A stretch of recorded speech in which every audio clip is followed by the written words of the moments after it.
نحمده ونصلي ونسلم على رسوله الكريم أما بعد فأعوذ بالله من الشيطان الرجيم بسم الله الرحمن الرحيم يا أيتها النفس المطمئنة ارجعي إلى ربك راضية مرضية فادخلي في عبادي وادخلي جنتي صدق اللہ العظیم۔ قابل قدر علماء ذوی الاحترام، سادات کرام، حاضرین و ناظرین، السلام علیکم ورحمۃ اللہ وبرکاتہ۔ میرے پیارے آقا صلی اللہ تعالی علیہ وسلم کے پیارے دیوانوں، جس آیہ کریمہ کی تلاوت کا میں نے شرف حاصل کیا، اس سے متعلق کچھ معروضات پیش کرنے سے پیشتر آقا کریم رؤوف و رحیم علیہ التحیۃ والتسلیم کی بارگاہ میں جس طریقے سے میں پڑھاؤں، عقیدت و محبت میں ڈوب کر اسی طریقے سے درود و سلام کا نذرانہ پیش کریں۔ الصلاۃ والسلام علیک یا رسول اللہ، الصلاۃ والسلام علیک یا حبیب اللہ، الصلاۃ والسلام علیک یا نبی اللہ، الصلاۃ والسلام علیک یا نور اللہ، وعلی آلک و اصحابک یا حبیب اللہ، صلی اللہ تعالی علیہ وسلم۔ میرے پیارے آقا صلی اللہ تعالی علیہ وسلم کے پیارے دیوانوں، ہم اور آپ ہبلی کی سرزمین پر سنی دعوت اسلامی کی عظیم الشان روح پرور سنی اجتماع میں حاضر ہیں، اور صبح سے لے کر اس وقت تک علماء ذوی الاحترام، مفتیان کرام اور سادات کرام سے آپ نے بہت ساری مفید باتیں سماعت فرمائیں۔ میرا آج کا موضوع آپ اچھی طریقے سے جانتے ہیں کہ آج مجھے یہ گفتگو کرنی ہے انشاءاللہ کہ اللہ کے راضی ہونے کی نشانیاں کیا ہیں۔ اللہ جس بندے سے راضی ہوتا ہے اس کی نشانیاں قرآن میں بھی موجود ہیں اور احادیث رسول صلی اللہ علیہ وسلم میں بھی موجود ہیں۔ اس بات کو اچھی طریقے سے ذہن میں رکھیں، اللہ کی رضا سے بڑھ کر کے کوئی چیز نہیں۔ خود اللہ عز و جل نے اپنی کتاب میں ارشاد فرمایا، وَرِضْوَانٌ مِّنَ اللَّهِ اکبر، اللہ کی خوشی سب سے بڑی چیز ہے۔ آج پوری زندگی انسانوں کی اگر دیکھی جائے تو بہت چھوٹے سے جملے میں اگر سمجھا دوں تو بات سمجھ میں آ جائے گی۔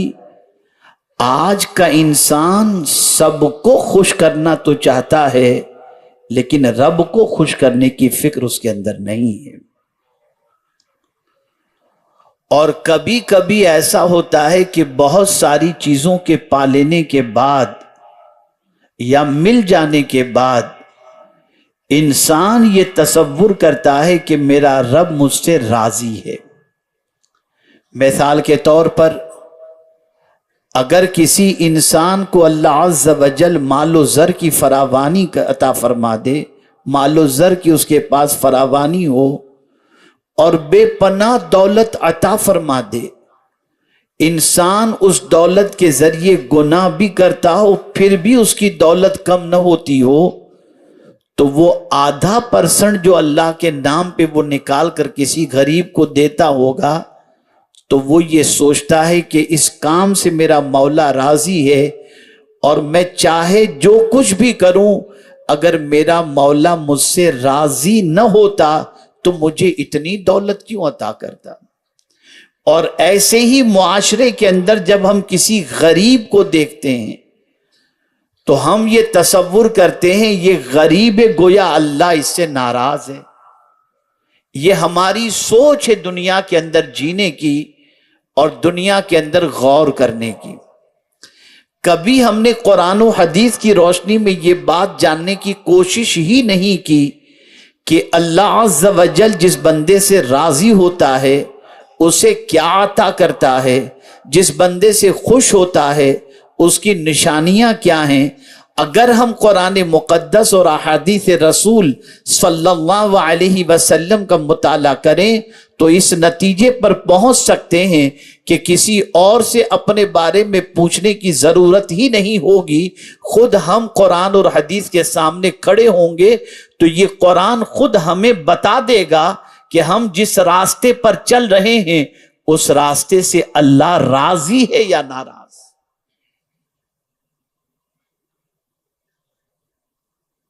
میرے پیارے آقا صلی اللہ تعالی علیہ وسلم کے پیارے دیوانوں، آج اگر آپ دیکھیں تو ایک بہت زیادہ طریقے سے اور زیادہ تر لوگوں کی زندگی میں اگر آپ دیکھیں تو یہ بات پائی جاتی ہے، یار وہ دیکھو جوا کھیلتا ہے لیکن کتنا پرسکون ہے، وہ ڈرگ سپلائی کرتا ہے کتنا سکون میں ہے، وہ حرام کاری کرتا ہے اس کے پاس مال کتنا ہے، یہ برائیاں کر رہا ہے، اس کی زندگی کے اندر کوئی تکلیف نہیں ہے، اس کے گھر میں کوئی بیماری نہیں ہے۔ ہم نماز پڑھتے ہیں تو غربت دروازے پر دستک دیتی ہے، ہم روزے رکھتے ہیں تو بیماریاں ہمارے گھروں کے اندر آتی ہوئی دکھائی دیتی ہیں۔ یہ تصور انسان کے دل کے اندر اس طریقے سے گردش کرتا رہتا ہے کہ انسان کبھی شش و پنج میں پڑھ کر پائے استقامت میں اس کے لغزش آ جاتی ہے اور وہ انسان یہ تصور کرتا ہے یار اس سے تو وہ زندگی اچھی جو پرسکون تو گزرتی ہے، کوئی ٹینشن کے بغیر تو گزرتی ہے۔ اب میرا یہ جملہ زندگی پر یاد رکھیے گا، میرے پیارے آقا صلی اللہ علیہ وسلم کے پیارے دیوانوں، محل میں رہنے والا انسان، عالی شان فلیٹوں میں رہنے والا انسان، لمبی گاڑیوں میں سفر کرنے والا انسان، باڈی گارڈ کے درمیان رہنے والا انسان، اگر آپ اسے بہت مطمئن سمجھتے ہیں تو میں آپ کو یقین کے ساتھ کہتا ہوں کہ ایسے لوگ آپ کے پاس جب کبھی آئیں گے اور ان سے ان کی زندگی کے بارے میں آپ سوال پوچھیں گے کیسی زندگی کٹ رہی ہے تو ایک ہی جواب ملے گا، حضرت سب کچھ ہے لیکن سکون نہیں، سب کچھ ہے لیکن اطمینان نہیں۔ اور میرے پیارے آقا صلی اللہ تعالی علیہ وسلم کے پیارے دیوانوں، آپ دیکھیں اطمینان اتنی بڑی دولت ہے اور سکون اتنی بڑی دولت ہے کہ جس کسی کو اللہ یہ دولت عطا فرما دے وہ بہت بڑا مالدار ہوا کرتا ہے۔ آپ اگر تقابل کریں اور دنیا کی زندگی گزارنے والوں کو اگر اپنے ماتھے کی آنکھوں سے دیکھیں تو بڑی بڑی جتنی بیماریاں آپ کو نظر آئیں گی وہ کم غریبوں میں نظر آئیں گی، سرمایہ داروں میں زیادہ نظر آئیں گی۔ اللہ اکبر، میں حیران ہوں، فٹ پاتھ پہ رہنے والا انسان ہارن بجتا ہوا ہو، اسٹریٹ لائٹ جل رہی ہو، پھر بھی وہ سکون سے سوتا ہوا دکھائی دیتا ہے، لیکن محلوں میں رہنے والا، ایئر کنڈیشن میں سونے والا اور اس مساج کروانے والا بھی اطمینان کی نیند لیتا ہوا دکھائی نہیں دیتا۔ میں حیران ہوں، یا اللہ یہ ماجرا کیا ہے؟ تو مجھے قرآن کی یہ آیت رہنمائی کرتے ہوئے نظر آتی ہے۔ اللہ اکبر، نفس کی 3 قسمیں ہیں، ایک ہے نفس امارہ، ایک ہے نفس لوامہ اور ایک ہے نفس مطمئنہ۔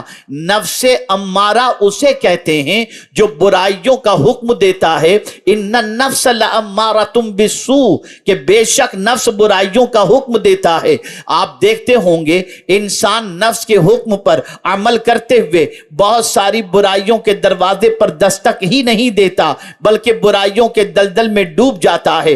تو ایک نفس ہوا نفس امارہ جو برائیوں کا حکم دیتا ہے، دوسرا نفس ہے نفس لوامہ۔ اگر نفس برائی کا حکم دے تو وہ انسان برائی اگر اس سے سرزد ہو جاتی ہے تو پھر اس کا نفس اسے ملامت کرتا ہے، وہ توبہ کی طرف آ جاتا ہے، وہ اللہ عز و جل کی بارگاہ میں معافی مانگ لیتا ہے۔ یہ ملامت کرنے والا نفس اس نفس سے بہتر ہے۔ لیکن تیسرا نفس کون سا ہے؟ وہ ہے نفس مطمئنہ۔ قرآن اس کے بارے میں کہتا ہے۔ اب نفس مطمئنہ کون سا ہے؟ وہ نفس وہ اللہ عز و جل نے جو نفس عطا کیا ہے، اس میں وہ نفس جو اللہ کی اطاعت سے مطمئن ہو، اللہ کے رسول کی اطاعت سے مطمئن ہو، نیکی کر کے مطمئن ہو، وہ گناہ کی دعوت پر لبیک نہ کہے، وہ برائیوں کی دعوت پر لبیک نہ کہے، اللہ اور اس کے رسول کی اطاعت کے اندر جو اپنی زندگی گزار دیتا ہے۔ یاد رکھیے گا، کوئی انسان برائیوں میں زندگی گزار کر مرتے وقت بے چین ہوتا ہے، اور کوئی انسان نیکی پوری زندگی کر کے مرتے وقت مطمئن ہوتا ہے۔ قرآن اسی کی طرف رہنمائی کرتا ہے کہ وہ شخص جس نے پوری زندگی اللہ اور اس کے رسول کی اطاعت میں گزار دی، جس کا نفس مطمئن ہے، اب جب اس کی موت کا وقت آتا ہے تو اللہ کیا فرماتا ہے؟ یا ایتھا النفس المطمئنہ، اے اطمینان والی جان، ارجعی الی ربک، اپنے رب کی طرف پلٹ آ۔ کس حال میں پلٹا؟ راضیۃ مرضیہ، کہ تو اللہ سے راضی اور تیرا اللہ تجھ سے راضی ہے۔ تو جو انسان زندگی گناہوں میں نہ گزارے، جو انسان زندگی اللہ کی اطاعت اور اس کے رسول کی اطاعت میں گزارے، دین پر عمل کرنے میں گزارے، اس کی موت بڑی اچھی ہوتی ہے۔ اور موت کے وقت اللہ کی طرف سے ندا آتی ہے، اے نفس مطمئنہ، تجھے کوئی گھبرانے کی ضرورت نہیں، اب تو جہنم کا حقدار نہیں ہے۔ میں اس حال میں تجھے اپنی طرف بلا رہا ہوں کہ میں تجھ سے راضی ہوں، اور تو میرے فرمان پر عمل کر کے تم مجھ سے راضی ہوا، فادخلی فی عبادی، میرے بندوں میں داخل ہو جا، وادخلی جنتی، اور میری جنت میں داخل ہو جا۔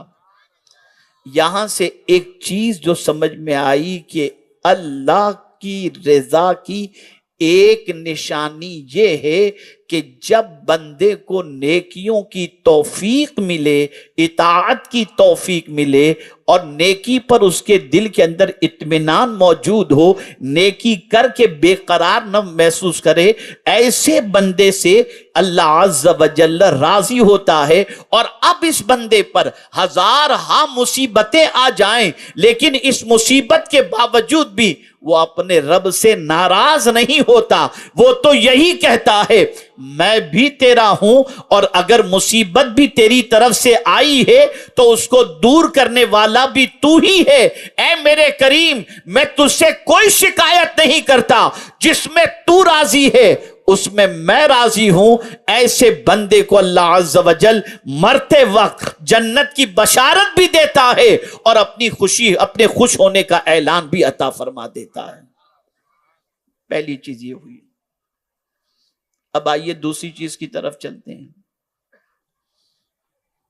اللہ کے راضی ہونے کی نشانی۔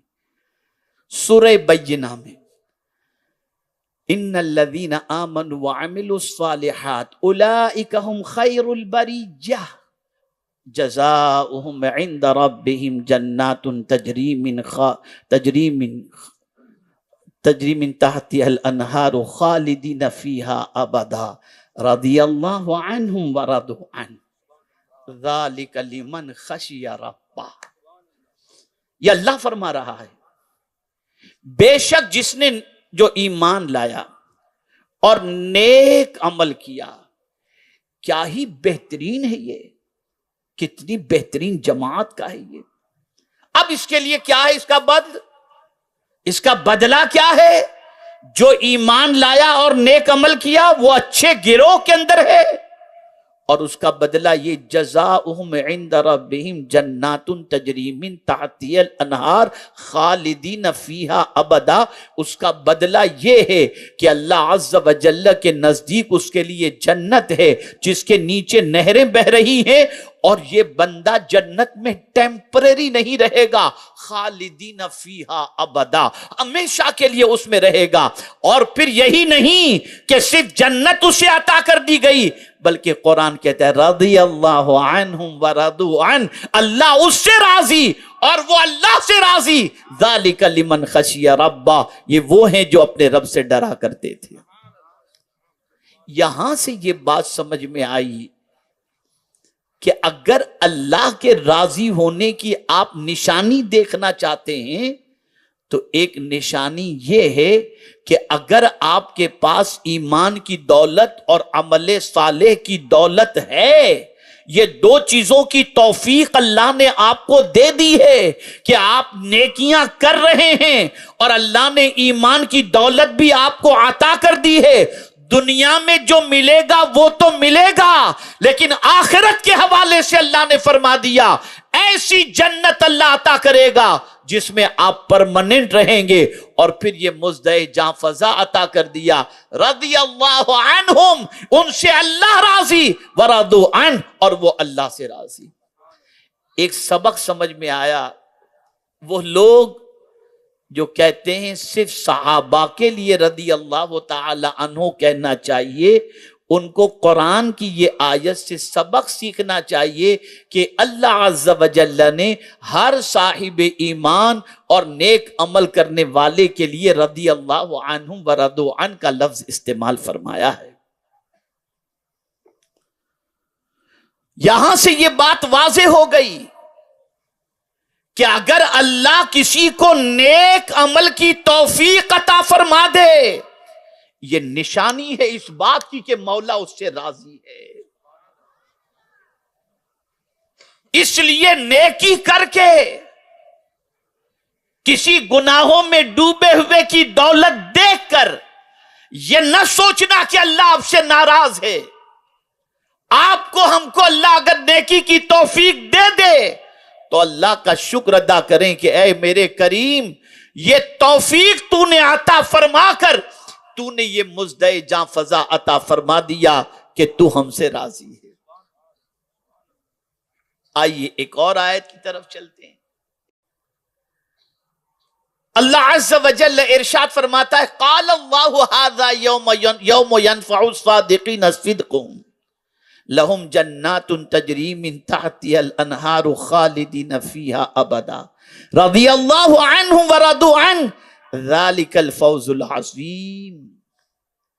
اللہ نے ارشاد فرمایا قیامت کے دن سچ بولنے والوں کو ان کا سچ نفع پہنچائے گا، اور یہی نہیں کہ سچ ان کو نفع پہنچائے گا، بلکہ اللہ نے فرمایا ان سچ بولنے والوں کے لیے جنت ہے جس میں وہ ہمیشہ رہیں گے، اور یہ سچ بولنے والے وہ ہیں جن سے اللہ راضی اور اللہ ان سے راضی۔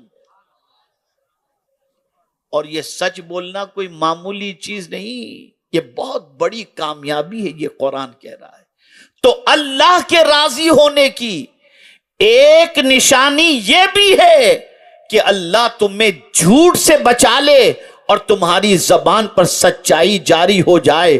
اگر سچ کی توفیق مل جاتی ہے، تجارت کر رہے ہو اس میں تم سچ بول رہے ہو، کسی کو وعدہ کر رہے ہو سچ بول رہے ہو، معاملاتی زندگی کے اندر سچ بول رہے ہو اور جھوٹ سے تم بچ رہے ہو، تو یہ نہ سمجھنا کہ سچ بولنے سے تمہیں نقصان پہنچے گا، نہیں، بلکہ قرآن کہتا ہے یہ سچ اتنی اچھی چیز ہے کہ صرف دنیا ہی میں نہیں تمہیں آخرت میں بھی یہ سچائی نفع عطا کرے گی۔ اور سن لو، جھوٹ بولنے سے شیطان خوش ہوتا ہے اور سچ بولنے سے اللہ راضی ہوتا ہے۔ تو سچائی بھی یہ اتنی عظیم دولت ہے۔ جس کسی کو اللہ سچ بولنے کی توفیق عطا فرما دے تو اس بندے کو یہ سمجھ لینا چاہیے کہ اللہ مجھ سے راضی ہے. اس کو ذہن میں رکھیے. ہم سب سے بڑا سیلس مین اسے سمجھتے ہیں جو سیلس مین ڈپلیکیٹ کو اوریجنل بنا کر کے بیچے, جو سب سے زیادہ جھوٹ بولنے والا ہو. آج کے دور میں الا ماشاء اللہ, سب کی بات نہیں کرتا, اسے بڑا سیلس مین سمجھا جاتا ہے اور اس کی تنخواہ بھی بہت زیادہ ہوتی ہے. لیکن سوچ لینا چاہیے کہ کیا جھوٹ بولنے والے سے اللہ راضی ہے؟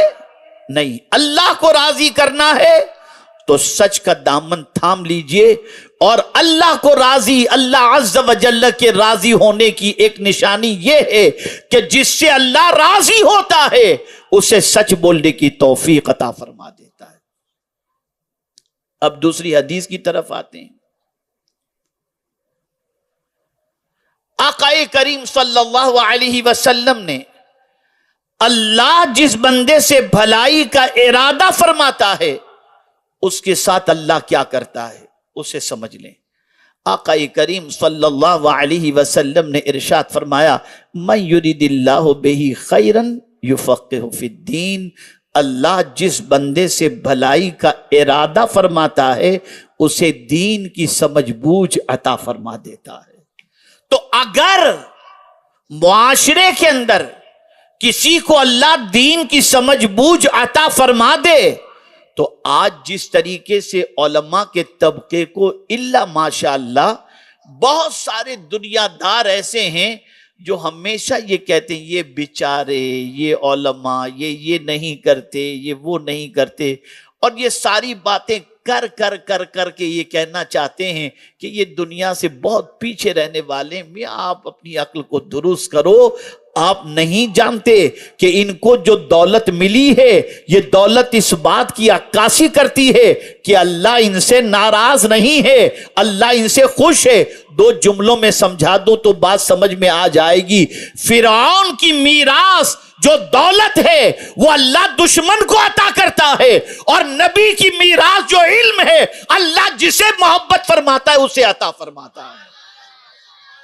مطلب یہ نہیں کہ سارے دولت مند فرعون والے ہیں, نا, مسلمان ہے, دولت اللہ نے عطا کی. بلکہ میں تو کہتا ہوں آج کے دور میں مالدار بننے کی کوشش بھی کرنی چاہیے, حلال طریقے سے, سچ بول کر. اگر کوئی سچائی کے ساتھ تجارت کرتا ہے تو اس کا مرتبہ کم نہیں ہے, بہت بڑا مرتبہ ہے. آقا کریم صلی اللہ علیہ وسلم ارشاد فرماتے ہیں, التاجر الصدوق الامین مع النبیین والصدیقین والشہداء, سچا اور امانت دار تاجر قیامت کے دن نبیوں کے ساتھ ہوگا, صدیقین کے ساتھ ہوگا, شہداء کے ساتھ ہوگا. کرو تجارت, اس فیلڈ میں آگے نکلو, دنیا سے آگے نکل جاؤ, بہت بڑے بزنس مین بن جاؤ, لیکن سچائی کے ساتھ اور امانت کے ساتھ. تو کسی دیندار کو دیکھ کر یہ تصور نہ کرنا کہ یار بیچارہ, نہیں, اللہ اس سے راضی ہے, اللہ اس سے خوش ہے, تبھی تو اللہ نے اسے دین کی سوجھ بوجھ عطا فرمائی. اور اسی طریقے سے ہم معاشرے کے اندر مصیبت زدوں کو دیکھتے ہیں تو ہمارے دل میں خیال پیدا ہوتا ہے پتہ نہیں بیچارے کا کون سا گناہ ہوگا جو اتنی تکلیفوں میں گھرا ہوا ہے. اب سن لو حضور کی حدیث تاکہ آپ سمجھ سکیں, اور یہ بخاری شریف کی حدیث ہے. آقا کریم صلی اللہ علیہ وسلم فرماتے ہیں, من یرید اللہ بہ خیرا یصب منہ, اللہ جس بندے سے بھلائی کا ارادہ فرماتا ہے اس پر مصیبتیں نازل فرماتا ہے. جس بندے پر, کیوں؟ اس کو میں حضرت بلال رضی اللہ تعالیٰ عنہ کے جملوں میں آپ کو سمجھاؤں. حضرت بلال رضی اللہ تعالیٰ عنہ کو جب گرم ریت پر گھسیٹا جا رہا تھا اور اس کے بعد صدیق اکبر رضی اللہ تعالیٰ عنہ نے انہیں آزاد کرایا تو لوگوں نے ان سے کہا, بلال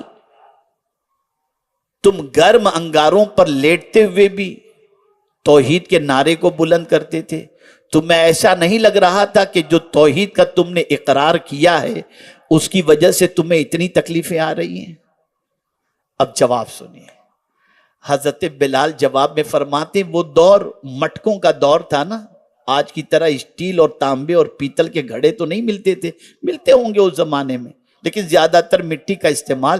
تو حضرت بلال نے جواب دیا ذرا یہ تو بتا، تو جب مارکیٹ میں مٹی کا مٹکا خریدنے کے لیے جاتا ہے تو پہلے ٹھوک کے بجا کے دیکھتا ہے نا کہ صحیح ہے یا نہیں؟ تو میرا مولا بھی مجھے ٹھوک کے بجا کے دیکھ رہا تھا کہ میں ایمان میں سچا ہوں کہ نہیں. کیا تو اب نہیں دیکھ رہا کہ میں ثابت قدم رہا تو اللہ نے مجھے کتنی عزت عطا فرمائی؟ ارے اتنی عزت عطا فرمائی کہ سرکار معراج میں تشریف لے گئے تو واپس آنے کے بعد فرماتے ہیں بلال تم کیا کرتے ہو کہ میں وہاں رہ کر تم چلتے زمین پر تھے اور تمہارے چلنے کی آہٹ میں جنت میں سن رہا تھا.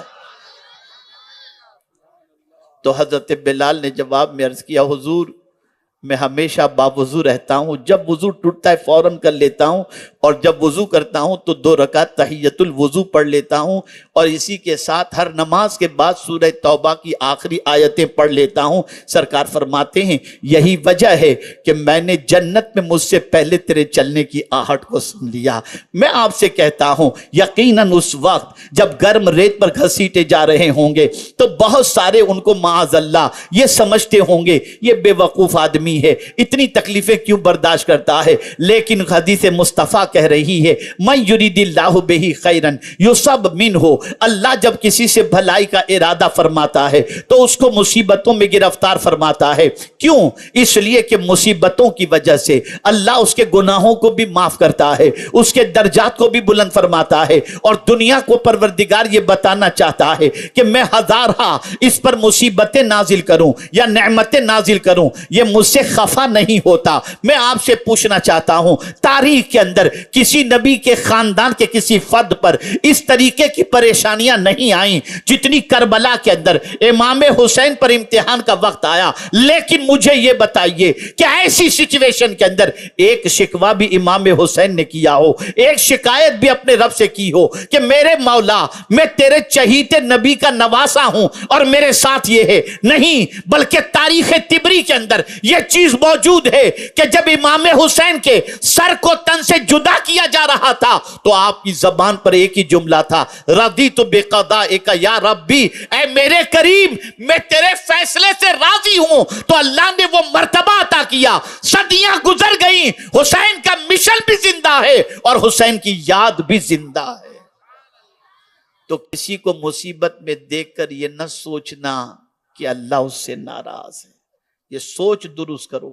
اور اللہ نہ کرے ہم پر بھی مصیبت آ جائے تو ہمیں یہ نہیں سمجھنا چاہیے کہ اللہ ہم سے ناراض ہے تو ہمیں مصیبتیں عطا کرتا ہے. اللہ ہمارا امتحان لینا چاہتا ہے، یہ جاننا چاہتا ہے. اور دوسرے اینگل سے دیکھیں ہم امتحان کے لائق کہاں ہیں. ان مصیبتوں کے ذریعے اللہ ہمارے گناہوں کو معاف فرما دیتا ہے، ہماری مصیبتوں کو دور فرما دیتا ہے. اللہ اکبر. مولا علی کرم اللہ تعالی وجہہ الکریم سے کسی نے پوچھا آپ کو امید افزا قرآن کی کون سی آیت سمجھ میں آتی ہے کہ قرآن مقدس کے اندر اللہ عز و جل نے بہت بڑی امید والی آیت نازل فرمائی ہو؟ فرماتے ہیں یہ آیت کریمہ ما اصابک من مصیبت فبما کسبت ایدیکم ویعفو عن کثیر. تو لوگوں نے کہا حضور اس آیت میں تو مصیبت کا ذکر ہے، کون سی ایسی آپ کو امید اس میں نظر آتی ہے؟ تو فرماتے ہیں میرا مولا جب ایک غلطی کی سزا ایک بار دے دے تو دوبارہ نہیں عطا فرماتا. اس نے کہہ دیا جو مصیبتیں تمہیں پہنچتی ہیں تمہارے ہاتھوں کی کمائی ہے، تو جس کریم نے دنیا میں مصیبت دے دی اب آخرت میں کوئی عذاب دینے والا نہیں ہے. تو میرے نزدیک امید افزا آیت کریمہ یہ ہے. اے رسول اعظم صلی اللہ علیہ وسلم کے دیوانوں، مصیبتیں آئیں تو خدا سے رشتہ نہ توڑو، مصیبتیں آئیں تو ڈرگ سپلائی کرنا شروع نہ کرو، مصیبتیں آئیں تو جوؤں کے اڈوں کو آباد کرنا شروع نہ کرو، مصیبتوں کے اندر شراب نہ پیو،